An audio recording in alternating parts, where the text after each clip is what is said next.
Good morning, everybody. Welcome to the Elite Real Estate Podcast. Very excited this morning. Again, as usual, you guys hear me say that every Friday. But again, live here on KGCI Radio, live with our Breakfast Club live streaming everywhere that you can find us out there streaming. So great stuff again today. And I'm super thankful to be able to be here. And again, going live on KGCI Radio as well. So a lot of cool stuff is gonna be blow your mind today, right? We're gonna have some really good stuff today, and I got a very special guest coming on from the state of New York. So very excited. I'm gonna bring him on right now, Mr. Jason Revere. Everybody, welcome him in. What's up, my man? How are you? Good. Good morning. Happy Friday. Happy Friday, my man. Happy Friday. So how are things with you? I'm gonna give you a little applause there. I was late finding my button, but I want to make sure you get the applause that you deserve. Yeah. So, all right. Well, welcome to the show. I appreciate you getting up early and jumping on with us. And we were just talking off screen there for a second. And give us a little bit of background about you. How long you been in the business? What do you do? How's it going? And let's go from there. All right. So obviously my name is Jason Revere, located in Staten Island, New York. I service Staten Island, Brooklyn, and Manhattan. I've been in the business a little over 5 years, but was always surrounded by real estate. Let's put it like this. I've been in sales since I'm 18 years old, and everything I've done has always been related to a sales and or real estate field. Basically, I was always into sales, always into real estate. Family was in real estate. A couple of people in the family were in real estate. So I was in the auto industry for a very long time. I made the transition 5 years ago, but prior to 5 years ago, it was always being involved with some sort of real estate field. So I said, you know what, I'm looking like you. There's a saying, success leaves clues. So success kept leaving me a clue. So I said, you know what, let me go all in. So 5 years ago, I decided to get licensed, and here I am 5 years later, all in on real estate. I love it, man. I love it. And our little conversation, off camera before we got going here was we were talking about like kids, right? And then being in sales and how we started in sales. You probably like myself, like probably started in sales when you were like 5, right? Absolutely. Oh, it's good stuff. And yeah, look, you're right. I think it's so much has to do with sales, and it's not necessarily like people like have that connotation of sales and like think, bad sales. It's like, no, that's just, sometimes it's just general conversation. Don't you think? Absolutely. Listen, it's, you got to look at everything in a big perspective, its entirety. When you start seeing it more and more clearer, everything is related to sales, whether it's a conversation with your family, whether it's a conversation with your kid, everything just relates to a sale and or a negotiation. So, it's just a different platform when it's different areas of sales, but everything relates to a sale and or negotiation. Oh man, that's deep. That's deep. Right. And like what we were talking about, your daughter, right? Like, yeah, she's standing right next to me. Yeah. And as you can see, I keep turning. I'm actually cutting one of her worksheets. Yeah. She's selling you right now. Yeah, she's totally dead. She came up to me with her sheet and her scissor, and she handed it to me. So now she's a workaholic, my daughter. God bless her. She's always into doing, like reading books and work and everything. And my wife and I were very persistent with that. We stay on top of her. We're always trying to expand her knowledge and expand her mindset. And all she wants to do is work. That's it. Like all she wants to do is sit down and do these worksheets. And she's not opposed to doing hard stuff. She likes the hard stuff, but we try to my wife was a retired DOE. She was in kindergarten. She was a kindergarten teacher. So, the foundations, I'm already at going from 0 to 100. I'm at 100. I'm like, she comes to showings with me. She comes to listing appointments with me. She's with me. So I want her involved so she could experience it in its entirety, but she'll sell me all the time. And I'm like, it's like me selling myself. It's like a mini Jason running around. Yeah, it's so crazy. Yeah, that's fantastic. That's fantastic, man.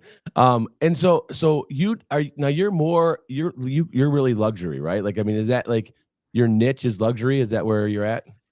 So Or is it just everybody because of where you're asks, at? so listen, everybody asks that question. Yes, I do focus on luxury properties, but here's the whole entire thing, right? I don't, when I got into real estate and when you go into sales, you want to be able to serve, right? And I believe that if you serve with the right intentions, the money's a byproduct. But I don't want to be known as the guy that just only does luxury properties. So I open up to everything. Anybody that's looking for help, I'm open to having that conversation with them within means.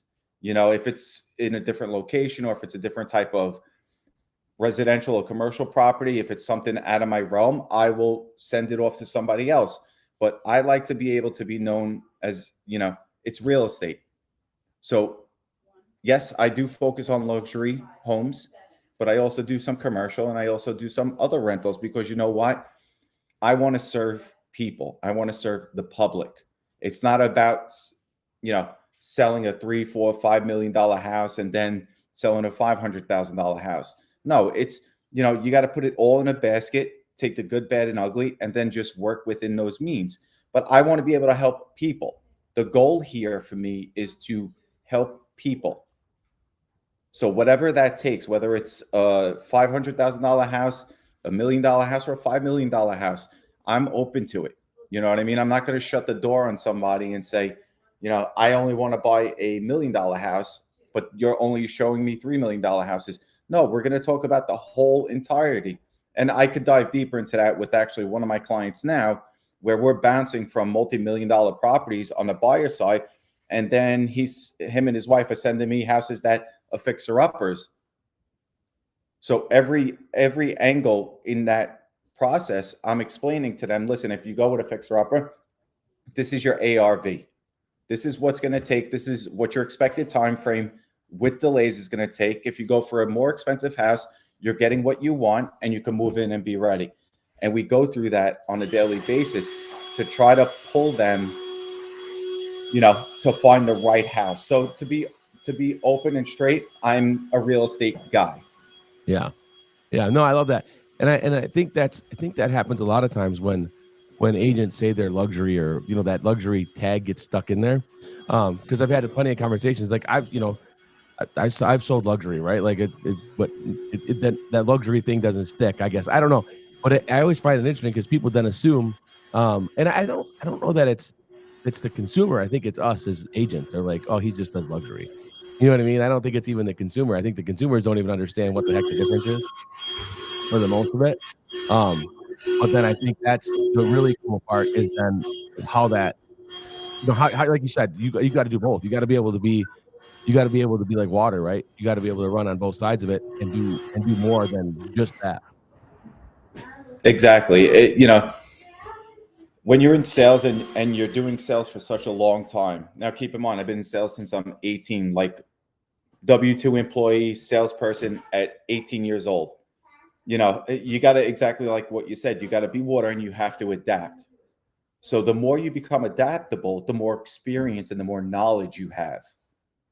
So if you could step back and say, and get the thought of being like, I'm only going to sell $5 million houses and up. Listen, there's agents out there that specialize in that, and I love it. And I see it every day. I think that's awesome.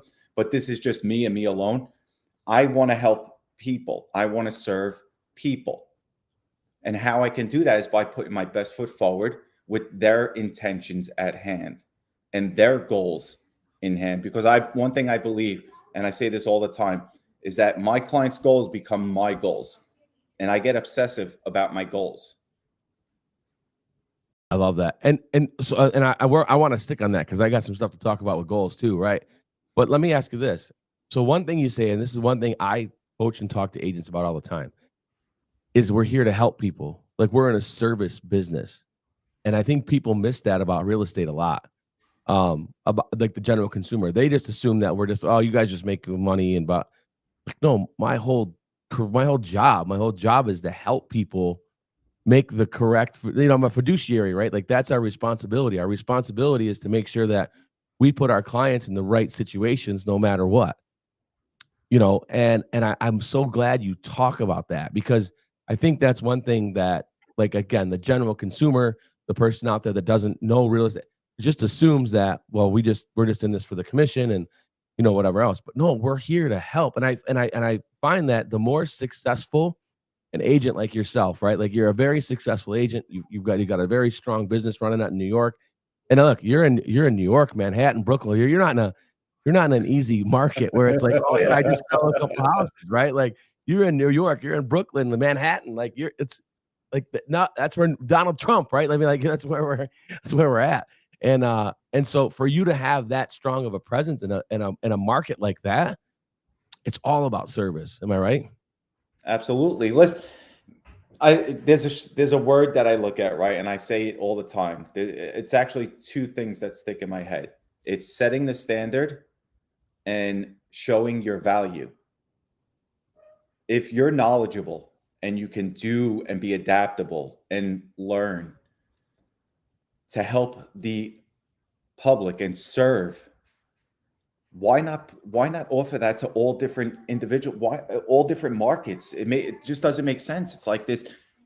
You can help a lot of more people if you're adaptable and serve at a higher rate.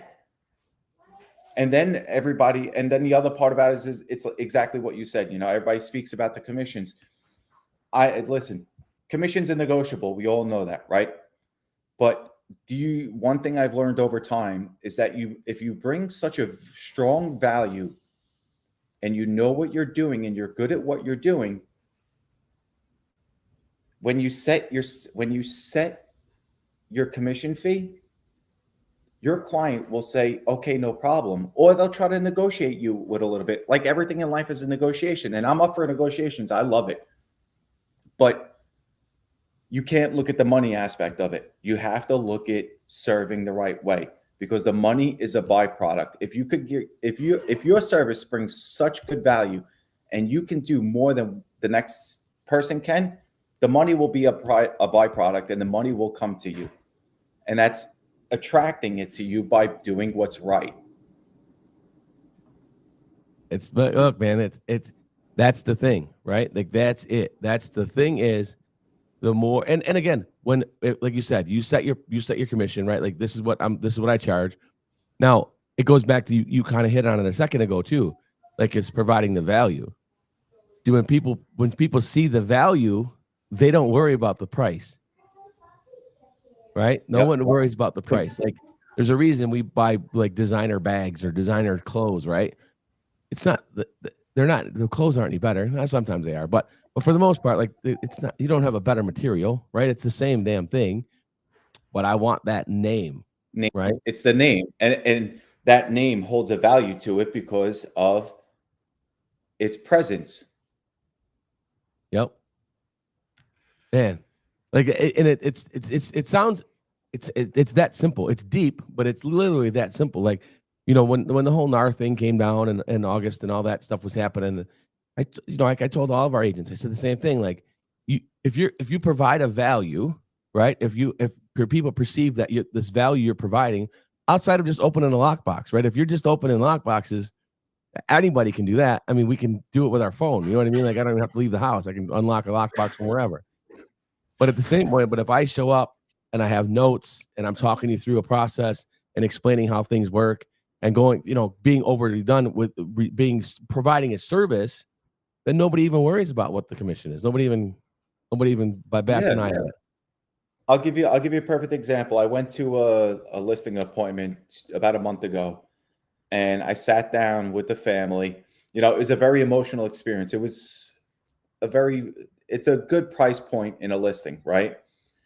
And I sat down, I did my presentation, we did the walkthrough. I spent a little bit extra time. Everybody says you should have a certain time limit of walkthroughs and everything.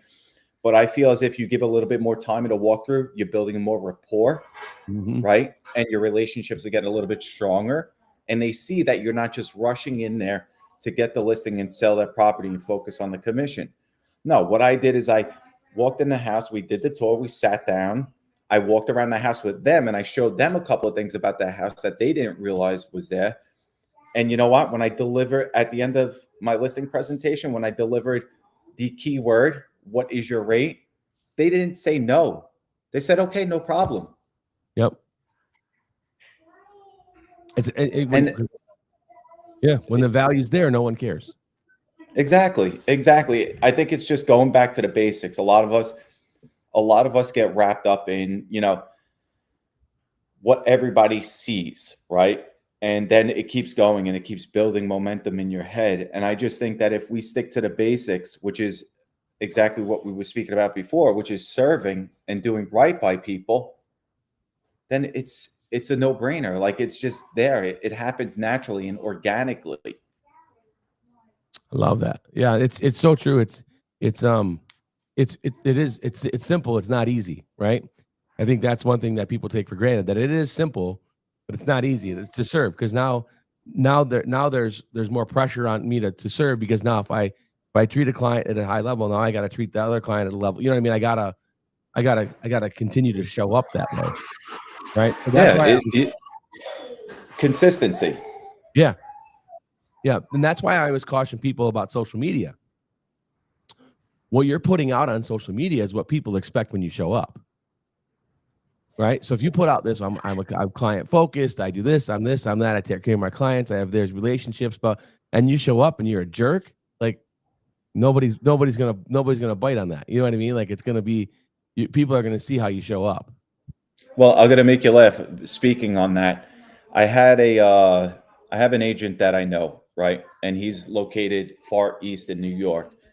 And a seller found him on social media, right? He sent his teammate to his listing appointment. Meanwhile, the seller wanted that specific agent Yep. to list the property, but he sent his teammate to that listing. The seller turned the agent away because it wasn't the agent that they were expecting. If Yep. you're setting up, and we could, social media is great. It's a tool, right? You just have to realistically change your mindset towards it. If you're a doom scroller, you're a doom scroller. But if you're going to use it as a tool for your business, what people see publicly is what they're going to expect in person. And if you can't deliver that in person, then you're setting a false hope for your potential client.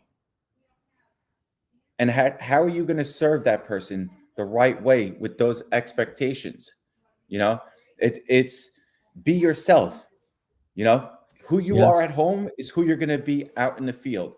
Who you are in the field should be exactly who you are at home. So the minute you open the door and close the door to your house, you should be the same person. But Yeah. a lot of it gets into our heads, and it just builds that momentum in our heads. But it's realistically sticking to the basics. And if you stick to the basics and you have your right intentions at heart, your business will just flourish in ways you've never seen before. Yeah. What did you call it? A doom scroller? Doom scrolling.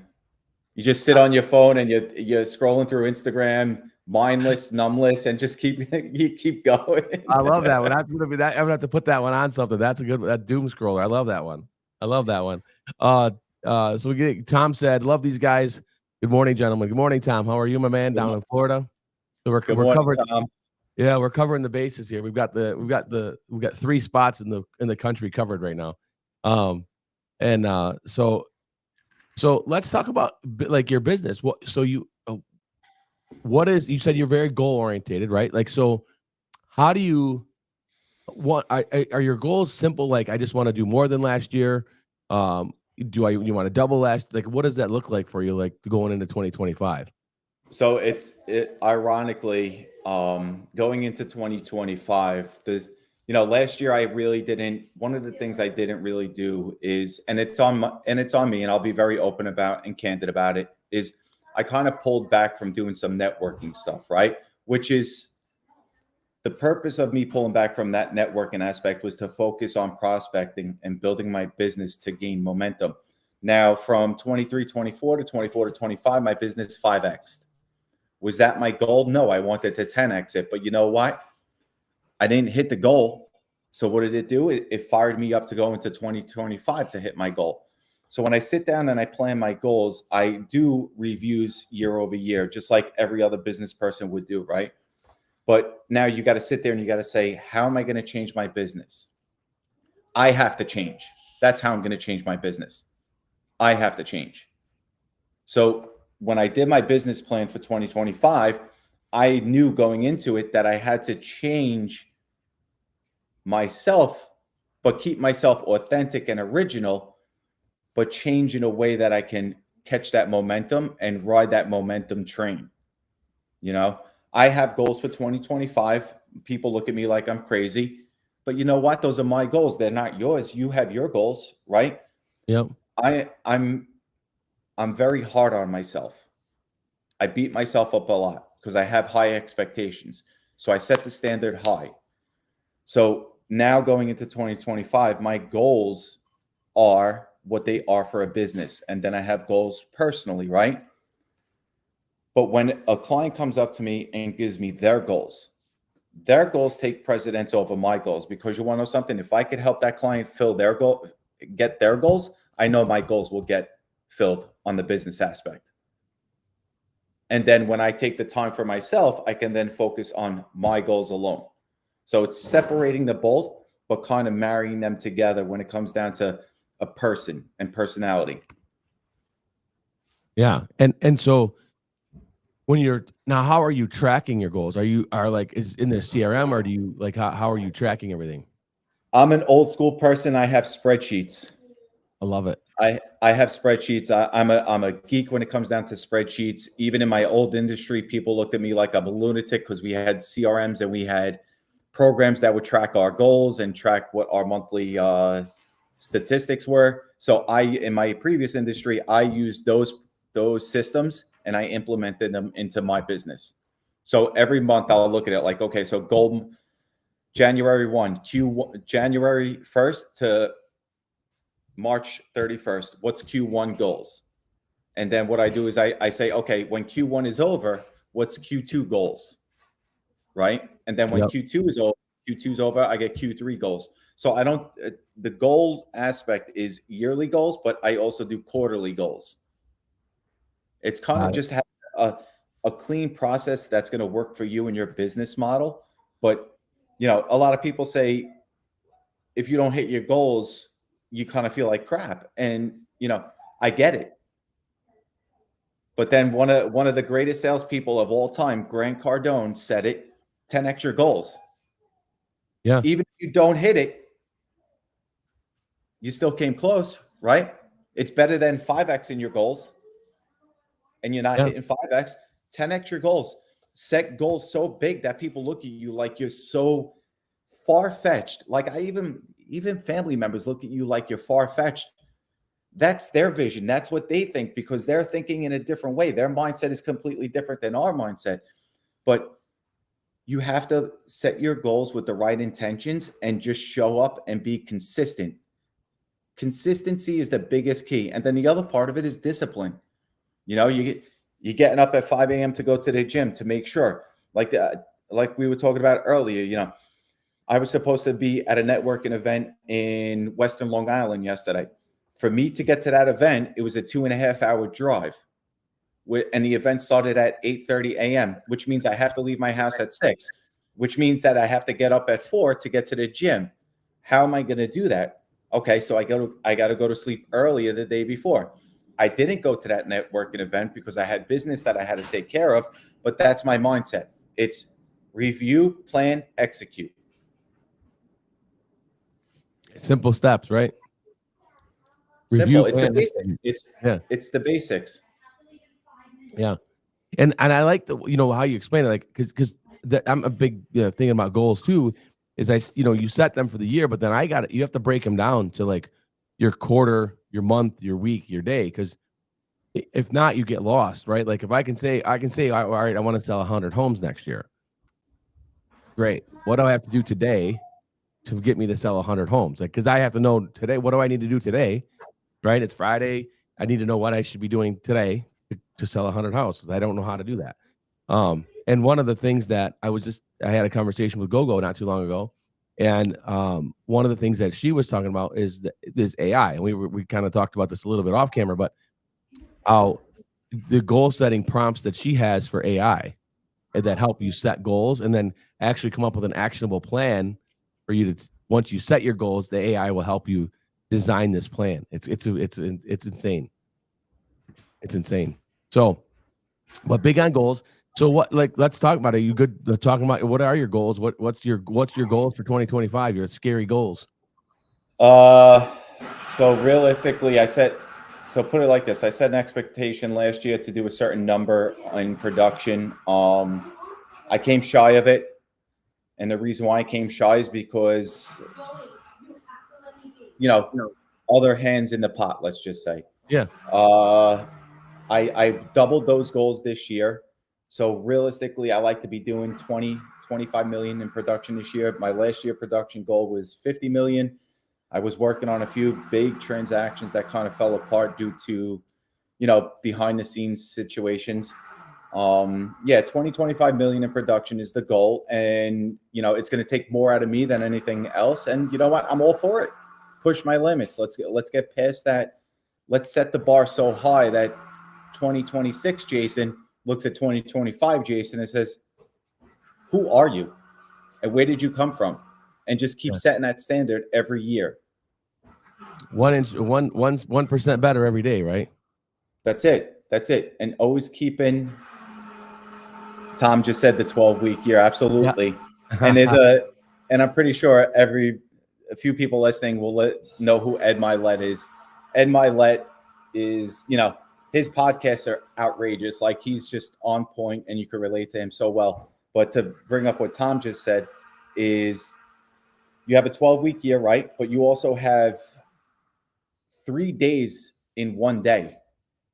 So you could take your 12-hour day and turn it into 3 days by planning it on 4-hour spans. Right? So Yeah. even before that, even if you want to give yourself a little bit more personal time, but you set 2 hours a day to do this specific work, and you commit to that 2 hours 100% for the 2 hours. After those 2 hours are over, you take a 15-minute break, you go into your next 2 hours. And you solely focus on that 2 hours. Then you take your 15-minute and you get your next 2 hours. So, you're setting small days within one day. And that was something that I did for a very long time. And I'm getting back to that basics, like just breaking up the day accordingly, making sure that I have this set up for this, and then just keep moving forward towards that. But, every morning I'll go to the gym. I wake up early. I get to the gym. After the gym, I'll sit in the car for a few minutes and I'll review my day. And anything that doesn't correlate with what you want to do for the day, you got to move it aside. You got to just put it on the back burner. You can't keep it involved in your day, and that's the noise. Keep the noise quiet. Ignore the noise. At least ignore the noise. That's it. Yeah. Yeah, and something you're hitting on is super important too, because we always talk about time blocking and all the things that we talk about. But I like one of the things that the simplicity of what you're saying is simply like so to give you kind of like where I'm at too, right? So I choose a word for the year, right? I set goals, right? I have our goals, I have our team goals, I have all that stuff. But at the same point, I set a goal or a word for the year, right? Last year, 2024, my word was intentional, right? I needed to start being more intentional with my time, with my effort, with my business, who I was spending time with, even boiling it down to like, I needed family time. Like, I needed to be intentional. And when I got that time, I needed to be intentional with the time that I was getting from them. Right. And then, and same thing, friendships, business partnerships, everything needed to be more intentional. This year, right? My word is growth. Right. So if it's not helping me grow, it's a no. I can't do it. Right. I can't do it if it's not helping me grow. And so that's where I'm going with you. Like you're saying, like you look at your schedule today and say, all right, this isn't helping me do this. So it's got to go to the back burner. I got to get rid of that one. I can either I put something else in there or I spend more time on the tasks that are already there. Is that right? Yep. And it's funny, you brought up the word for the year, and I'm going to share my word with you and everybody who's listening. So my word for the year was ascenderance, right? Ascend signifies raising above challenges, reaching new heights, and pursuing ambitious goals. Endurance reflects the resilience, grit, and persistence required to stay focused and overcome obstacles. That's a big word. It is. And I have it written on a post-it. I have it on a little card right here. It's right underneath my laptop, and I look at it every morning now. And I keep that word in front of me because you want to know something? I need to ascend to the next level, but you need endurance to put up with it. And you need that persistence and the grit to be able to handle whatever life throws at you. Oh man, that's so good. That is so good. That's like, and again, you made up a word. It's great, but it works, right? Like those are the things that work, and if it's driving you, that's that's one of the things that I always try to get everybody to understand that listens to this now live or listens to it later, is like some golden nuggets, and if everybody that's paying attention today should be getting some golden nuggets out of this thing, because Jason is dropping some bombs, and again, I think it's super important to again know, how do you feel about this? Agents will talk to me about setting goals, right? But then I always boil it back to like, all right, what did you do last year? Right? Because if you didn't do, if you tell me, all right, I want to sell 50 homes this year, great. How many did you sell last year? 2. I'm like, well, 50 is going to be hard to get to if you only sold 2 a year ago. 50 is going to be hard to get to. So I'm always big on like where meeting you, where are you, right? Before I can tell you where to get to. Do you feel that same kind of way? Yeah, I think that we need to, whenever you speak with somebody, I think that the conversation has to be like-minded and on the same level, before you start looking into what your next steps are and how you want to get to your next achievement and or goal. I think that, a lot of people in general are afraid to have that hard conversation with themselves and or even with their clients or customers. They're, I like toughness. I like grit. Give me the hard stuff, because you want to know something? If we can get through the hard stuff now, the rest of it's going to be easy. So let's get to those tough conversations. Let's dig deep. Let's find out what the raw aspect of it is, and let's figure out how we can work our way around it. I tell my wife all the time, and she she laughs. I like doing the hard stuff in the morning. Anything that is the hardest thing that needs to get done in the morning, I want to do first thing in the morning. And the reason for that is because if we could get through the extremely hard stuff in the morning, the rest of the day will be easy. So you're setting a presence and a standard for the day. I love that. And you're right. I think that's a big thing. And I think, the other thing is too, like, just to remind everybody, like, we got the Breakfast Club line. You see the call in live there. So the Breakfast Clubbers are on. We're live on KGCI Radio, and we're streaming everywhere we can stream. So you can find the Elite Real Estate Podcast wherever. Tons of places this morning. But one of the things we've been talking about too, I think, is, goal setting and all that stuff and how important it is. But talk to me about, like, we were talking off air about technology, right? How much is technology playing in to what you're doing, even though sometimes we kind of like, we don't want to mess with technology? So yeah, I'm when I'm with people, I like to be present, right? And I think that technology could pull our distraction. It's something that it's going to pull our attention, but yet we need it. So it's a love-hate relationship. Technology has helped me. Yes. Have I dove fully into it? No. And it was actually, I went to a networking event on Wednesday, and the person I was sitting next to said something to me, and it sat there with me, and then it sunk. I need to, going into 2025, this is now a new goal that I added, is that I have to dive deeper into the technology. I have to let that come more into play. But the purpose of it is, I'm an old school person. In my previous industry, it was 100 calls a day, no minimum. So I'm doing 500-600 calls per week, cold calling.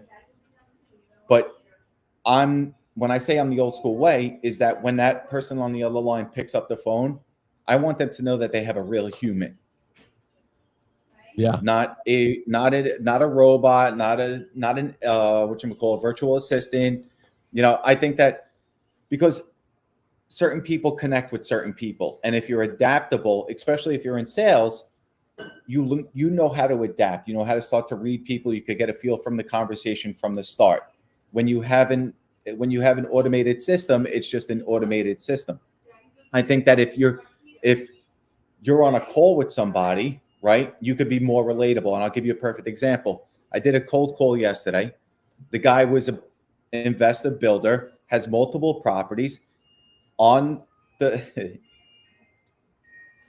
he goes, I don't want to deal with any brokers. I said, great. I said, because I'm not playing broker today. He goes, what are you playing? I said, I'm playing Jason Revere, a human. He goes, so what's your point? I said, can we just have a normal conversation from guy to guy instead of thinking like I'm just calling you to solicit you for business? Yeah. Half an hour later, we hang up the call and we're texting back and forth. And then he's sending me pictures of all his properties, asking me for feedback. So that human side conversation brought into a text conversation. And now that conversation is talking about business, because why? The conversation is, you think like I think. I love the way you speak. I love your mindset is the same mindset as mine. So, you're not going to get that with everybody, right? You're not, but you still have to stand. You have to get up to the plate and take those swings, right? The more swings you take, the more likely you're going to get a home run out of it. And there's another saying is the more hands you shake, the more money you make, right? I love that. You by having those personal conversations and keeping it basic shows the person on the other side that you're a human just like they are, and you're not just there to talk about business. And I think that's where we kind of jump too far in. I just want to be Jason Revere, the human. And if my business can serve you, let's talk. If not, let's let us talk about something else. Let us talk about the game last night. Let's talk about the weather, whatever it may be. You know what I mean? It's just breaking the ice to get a warm conversation going. Yeah, and at the end of the day, look, we're just human, right? Like that's just who we are. And it goes back to what we talked about at the very beginning of the show, was like just that goes back to that service driven, right? Like I'm service driven. And it's funny how I ask you a question about technology and you turned it back into like just having a conversation with people, because that's the importance of it. Yep. Right. That's the importance of it. And so I think that's one thing we do sometimes miss, is the fact that it's all of a sudden it's technology and it's social media and I'm an influencer and I'm taking pictures everywhere. But now I where does that human element come back in? And, I was at I was at a networking event yesterday, and the networking event yesterday, I had a guy come up to me, and he's an investment banker. He does insurance and investment banking and all this other stuff. And so one of the things he said to me was, he goes, what drives me crazy at these things is when people come up to me and say, how are you doing? He goes, I know you don't care how I'm doing. He's like, what kind of icebreaker is that? He goes, just come ask me the question you want to ask me. And I said, that's the funniest thing I've heard. So what icebreakers, I gotta just touch on that topic.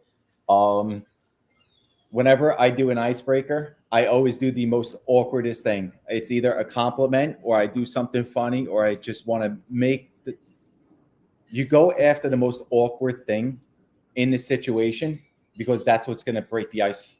To me, at least, that's what I did. And I used to, in my previous career, everybody would come up to me after the transaction would be completed, and they would look at me like, how'd you do that? I was like, just breaking the ice. Like, make that conversation awkward in the beginning. Say something funny. Compliment them. Show them a little bit, a different side of you and or what they're expecting of you. So then it opens up a warm conversation. I still think, again, keeping it simple, back to basics. And I'll go to a store and I'll open the door for somebody, even it's a young arrogant kid. I'm going to open up the door. And my comment, if he gives me a dirty look, I'll be like, you're welcome. Or I'll say like, oh, one hand washes the other, or something like that. And then he'll be like, okay, thank you. And then there you go. The conversation is now open. So now it's just light conversation, building into warm conversation, and so on. I love it. And you can definitely tell you're from New York the way you just described that whole situation. That was a total New Yorker thing. If I hold the door and somebody gives me a dirty look, I'm going to tell them thank you. You know what I mean? Like, welcome to New York. Yeah, exactly. And listen, New York is New York. If anybody's listening from New York, you know what I'm talking about. If you're not from New York, you're more than welcome to visit, and you'll see a side you've never seen. But I was born and raised in Brooklyn. I live in New York. This is what I know. This is how I grew up. It was hustle, grind, and then it became do what's right, but keeping that hustle and that grind going, and set your Yeah. intentions and set the expectations. I love it, man. Yeah, like you can, and then you come to the Midwest, you come to Detroit, and we're like, "Whoops, sorry, we didn't mean to bump into you." You know what I mean? We're all, we in Michigan, we over apologize for everything. It's crazy. Yeah, it's crazy. You come to Detroit, we'll be like, "Sorry, you came to Detroit. Why did you say sorry? Why was sorry the first word that came out of your mouth? I don't know. That's just how we do it in the Midwest." Yeah. Should I hop back on the plane and go back home? Yeah. Right. Yeah. Yeah. No. No. Sorry. Like no. No. No. It's okay. Yeah. Whoops. Yeah. So, but like, so and again, for a lot of agents that don't understand either, and I wanted to touch on this briefly, is like people don't understand that New York's an attorney state, right? And like I was telling you, like us here in Michigan, it's like the Wild West. We write contracts, we negotiate, we do the whole thing ourselves. Like there's like, if an attorney gets involved here, it's bad. Like something went seriously wrong. But in New York, it's just normal, right? Yeah, it's an attorney's involved in everything from so the way transactions work in New York is you'll go to a show and you go through the process, and then when you have a completed deal and an accepted offer, you then send it off to the attorney, right? And the attorney's going to be the ones that draw up the contracts, whether it's on it's on the sales side. The seller's attorney is going to draw up the contract, send it over to the buyer's attorney. But it's at that point you got to look at it this way: there's four hands in the pot, not including the clients. So now you're battling. It's not you're battling. You're working with your team to get everything done for your client. See, you guys out in Michigan, you get to draw up your contracts, right? So there's no delay. Yep. In New York, with attorneys, the attorneys become so busy that there can be certain delays. What's that going to do? That's going to get your agents on the buy sale side are going to get anxiety. Your clients on the buy sale side are going to get anxiety because the contracts aren't out within a certain time frame and or signed. But it's your team. It's who you align yourself with. So if you have a team of agents that has a team of attorneys that work really well together, it could work very seamlessly. But then there's always going to be hiccups and there's always going to be stuff in the middle of that, right? And I think that, one of my attorneys, love him to death. One of my attorneys said it to me. He goes, "You do a lot more than what another agent does." I'm like, "Yeah." I said, and I'll give you a perfect example. I had a closing that was scheduled last month. And the closing packet that was sent to the buy side, the title company, never got via FedEx from the seller's attorney to the buyer's attorney in time for closing. So I called the seller's attorney. I said, "Hey, listen, the seller's not here, right? The seller or relocated. I have no problem in picking up the paperwork and bringing it with me to the closing. I'm going to the closing anyway, even though the seller's not there. My thing is I work on being at every closing as much as I possibly can. And for the purpose of that is because once you take on your client, whether it's a seller or buyer, they're your client. Your intention should be set to serve them the right way from start to finish, from the minute you sign a listing and or buyer's agreement to the closing table. You do everything in your power to get to that table, regardless of it. I'm not a drama person. I don't like the politics. I don't like the dramas. I like the work. Let's do the work to get to the end result. Love it. So we were literally at the closing table. My seller relocated, and the title company didn't have the paperwork. All of a sudden, the buyer's attorney is calling the seller's attorney. I already had a three-way conversation with his para and the attorney in text, 10 steps ahead of them. Yeah. And I walk up to the buyer's attorney. I'm like, listen, it's going to be here at this time tomorrow. He goes, really? He's like, yeah, I'm in a text conversation. I said, if I could go get it right now, I would go get it. And I'm not representing the buyers. I'm representing the sellers. But at the same time, I want this transaction closed because I want my sellers to be happy.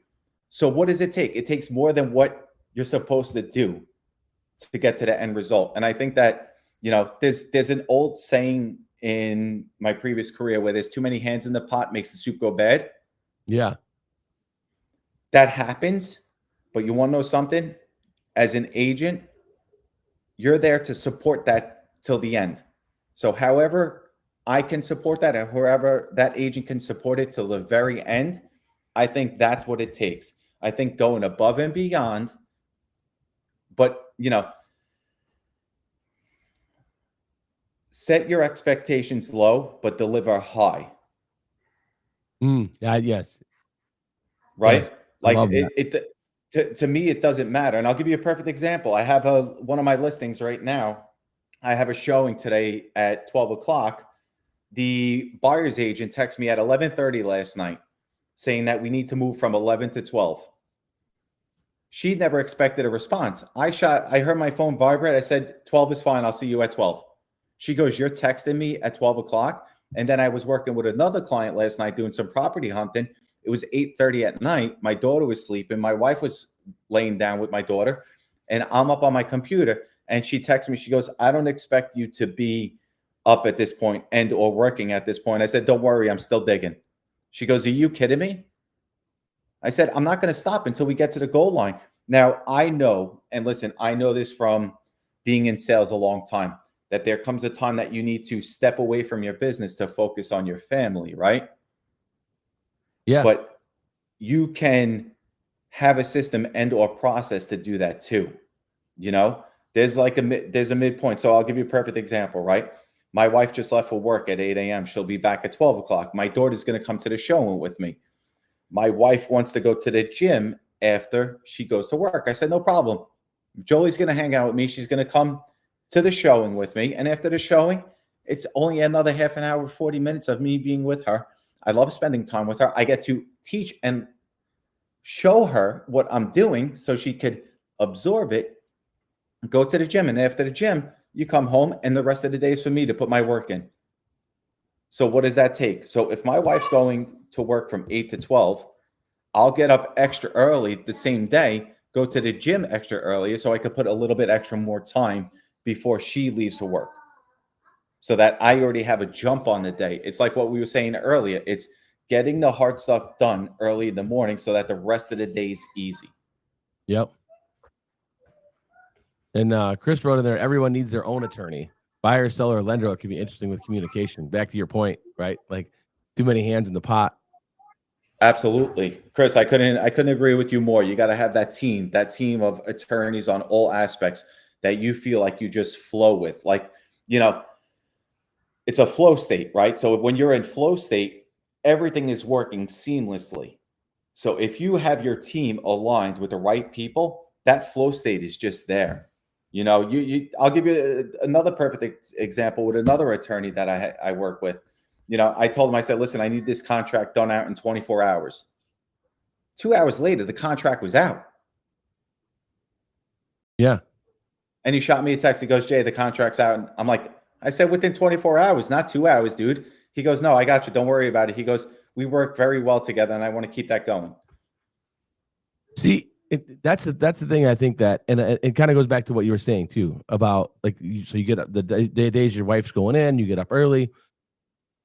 See, that's where I go back to. That's the freedom of this business, right? We all say we got into the freedom, real estate for the freedom of it. And then the problem is we get too free with it, right? But then it also can eat us up and grind us out.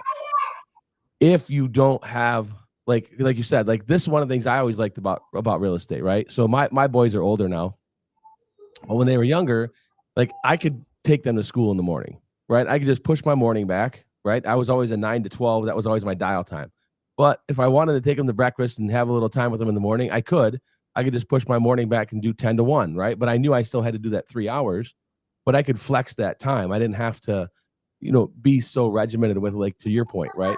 Now, the point that I'm glad you brought up was like, well, I had to get up earlier today because I still got to do that. Little one's calling. Yeah, she could come up. Sorry, my wife left. She left her watching a show, and the show ended.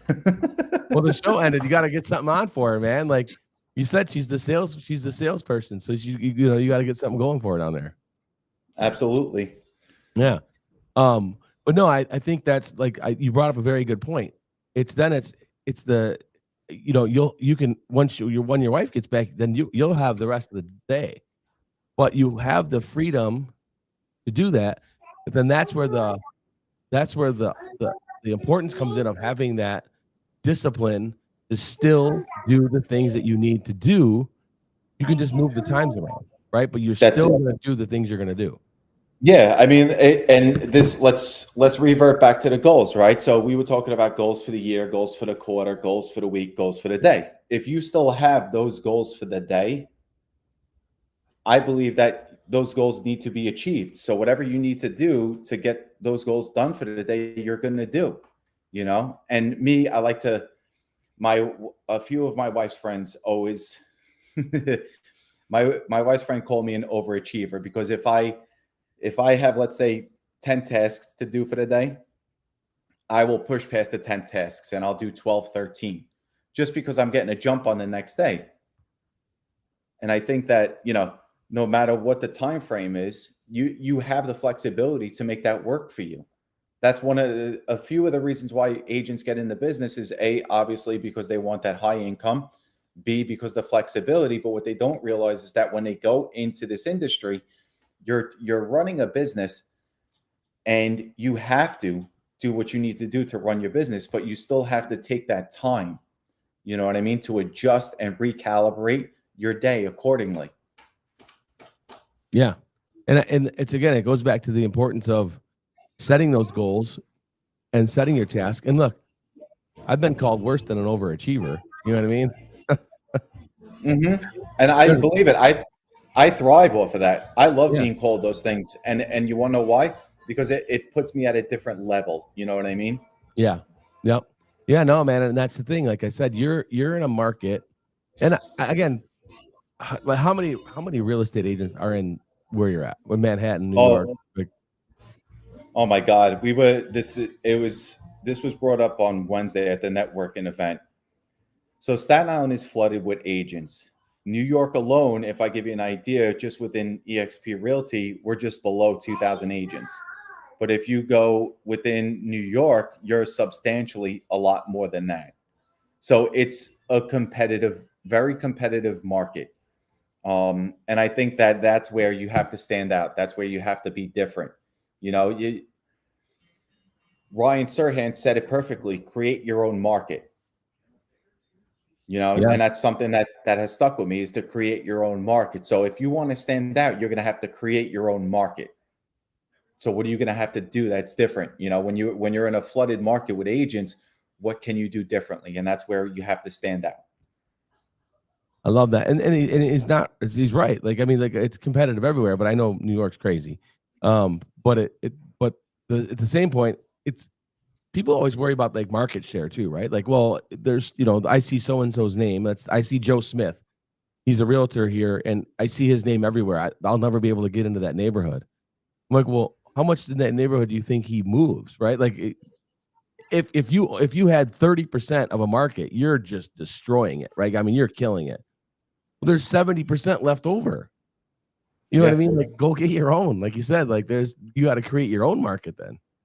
That's it. And that's really what it is. I like to focus on my market, and my market is what I create, right? If I'm doing what's right by everybody, the word will spread, right? And now you're creating your own market. At that point, to touch on what you were saying about market share, if you're creating your market and you're not listening to anything else, and you're solely focusing on your market, then you know what? 30, 40, 50% share of the market will come organically. Yeah. And so let me ask you this too. So we got about 5 minutes left, but what is like your production like? What are you FISBOs, expireds? Like where are you getting your business from? So a lot of my business is coming from referrals and previous clients. I do get a lot of FISBO, so I'm neurotic. I don't like to. One thing about me is I tell my wife all the time, I'm not a homebody. I can't sit and be in one place. I have to be out and about. I'll give you a perfect example. One of my listings now stemmed from a business that I do business with, and it was a quirky situation. I went to her business for service, and for some reason she thought I paid online, but I didn't pay online. She forgot to run my card. So she calls me the next day and she felt embarrassed that she didn't run my card. I said, please never feel embarrassed. I came into your business for your service. I said, if I ever set foot in your business and I don't pay for your service, you have the right to authorize to use my card. And that meant so much to the business owner that Yeah. she called me a few weeks later and she gave me 3 different opportunities. So it's really just going around your community, showing that you're a human, not really focused on the transaction, just solely focused on building those relationships. And once you start building those relationships, the business will come, and the networking will come, and the referrals will come. A lot of my business stems from referrals, and a lot of my business comes from where I do business. Love that. Yeah, and it's like it's right. I coach agents all the time on like, don't be a secret agent, right? Don't be the secret agent that nobody knows you're a realtor. Everybody No, needs to know you're a realtor. listen, put it like this. This is something I tell myself all the time, and I hope that this resides with a lot of people that are listening. You were giving a name, right? You were given a name. What does that name mean to you? Does that name mean that it's just going to be simply Jason Revere? Or does that name mean like everybody's going to know who Jason Revere is? You got to keep that in mind. You're building your life, you're building your legacy. What kind of legacy do you want to leave? It stems from your name. One of my things is everybody used to say, "Oh, Jason Revere." I said, "Yeah, like Paul." And they're like, Yeah. "Oh, wait, Paul Revere." I'm like, "Yeah." So now that sticks in people's heads more than anything. So Yeah. I got a call yesterday too that from a previous client from 4 years ago. She left me a voicemail. She goes, "I miss you. I miss you. I haven't spoken to you in 4 years. I hope all's well. I know you're doing real estate. We need to talk. We need to talk. It's not for me. It's for one of my friends." She goes, "But all I remember whenever I see your name is like Paul." Hilarious. And that in her mind, that term like Paul sparked her to call me Yeah. to help her friend sell her property. Whatever works. Yeah, I mean, listen, it's you just have to be all in. Be all in. Maybe that's the sentence for the year, right? Is be all in. Yeah, is be all in. I love that. I love that. Well, man, look, I appreciate you jumping on with us this morning. I'm thankful that you were able to get around, move some things around for us and jump in. And I always appreciate time when people do this because it is early, but you've been up since 4:30, so this isn't nothing for you. Absolutely. It's my pleasure. Thank you for having me. And it's an honor and a privilege to be on the call with you. Well, I appreciate it, man. And look, every Friday we are live on KGCI Radio. We are live on KGCI Radio every Friday. The Breakfast Club is on. The call is there. We are streaming everywhere. The Elite Real Estate Podcast. Jason Revere, thank you, my man. Again, I appreciate the time, everything this morning. Find him. Where can we find you? You can find me on Instagram at the real_Jason_Revere. pretty much you could go there for all needs, or you could go to jasonrevere.exprealty.com. I mean, my name is pretty simple to find. Reach out any which way. Like Paul. Like Paul. Like Paul. Love it, brother. I will talk to you soon. Breakfast Clubbers, we are out. KGCI Radio, thank you very much. And we'll be back next Friday. Through barriers deal by deal.